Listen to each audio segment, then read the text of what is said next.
Hey guys, and welcome back to Battlefront updates and some Star Wars Battlefront 2 news. We got a little bit of a mix of things right now, so let's just jump straight into it. Starting off, the roadmap that we are all patiently waiting for is now confirmed to be coming next week by Ben.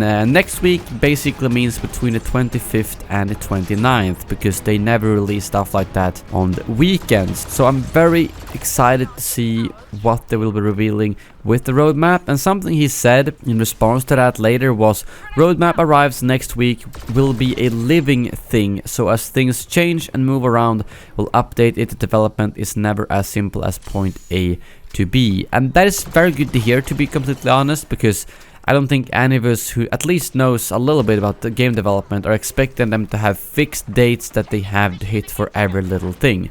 And the fact that they are going to treat this as a living thing is good for one reason. It means that they're actually not afraid to show us stuff that is not 100% locked into stone. Because if they were to only show stuff that they know for certain is coming at a specific date, well, then we would kind of be back to how we've had it so far. So I just hope that the community will be understanding of the fact that things can change in game development, and if they are, maybe they can reveal more and more future plans that they have. That way we can give feedback regarding that when it's actually in development, as long as we're prepared for things to change. I mean, obviously it would be annoying if every single thing they announced was either moved or cancelled, but that's not my point. My point is that some of the things will probably be delayed, some of the things might even arrive earlier, and a few might be removed. I think that all depends on how much stuff they will be revealing on the roadmap. If it's just like 2 or 3 months, then it might be fine, but if it's all the way up for the rest of the year, well, then things can definitely move around quite a lot. But moving on,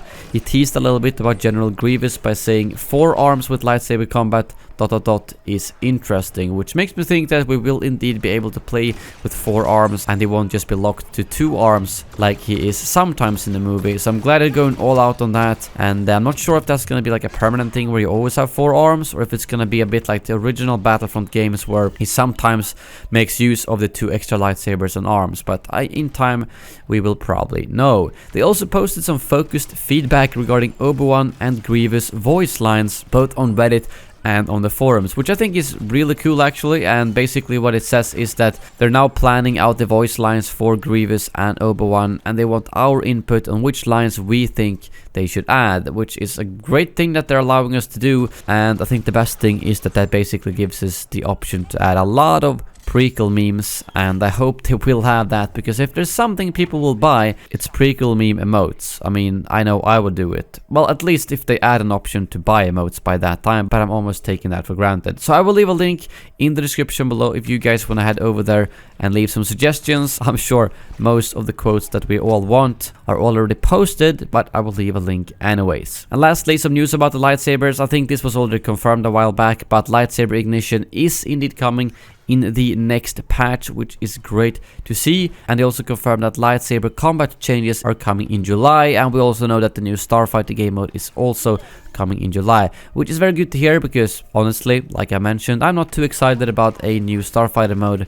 I am more excited to see how the lightsaber combat will change and how it could potentially make Hero Showdown and Heroes vs Villains better. But that is all for now. Thank you very much for watching, and as always, may the Force be with you.